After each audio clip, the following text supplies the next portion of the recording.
السلام علیکم۔ عدالت میں جج جب کسی ملزم کو مجرم قرار دیتے ہوئے سزائے موت کا فیصلہ دیتا ہے تو فیصلہ تحریر کرتے ہوئے اپنے پین کی نب کیوں توڑ دیتا ہے؟ جج ایسا کیوں کرتے ہیں؟ آگے بڑھنے سے پہلے اس ویڈیو کو لائک، شیئر اور سبسکرائب کر لیں۔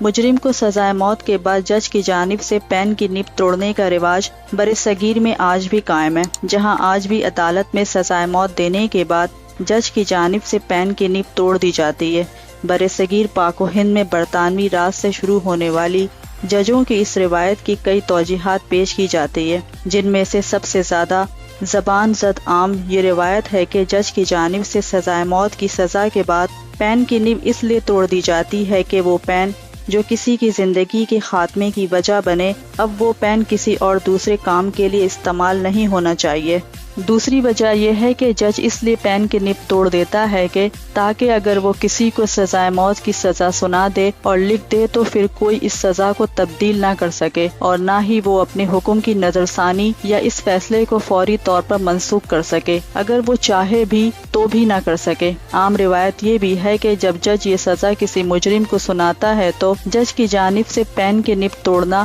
اس پر افسوس کا اظہار کرتا ہے۔ اور آخری وجہ یہ بھی بتائی جاتی ہے کہ جج پین کی نب اس لیے توڑ دیتا ہے کہ وہ مجرم کو سزائے موت دینے کے فیصلے پر نادم نہ ہو اور اسے کوئی پچھتاوا نہ ہو، اس لیے وہ اس پین کی نب توڑ کر اسے ناقابل استعمال بنا دیتے ہیں تاکہ یہ فیصلہ اسے کچھ یاد نہ دلائے۔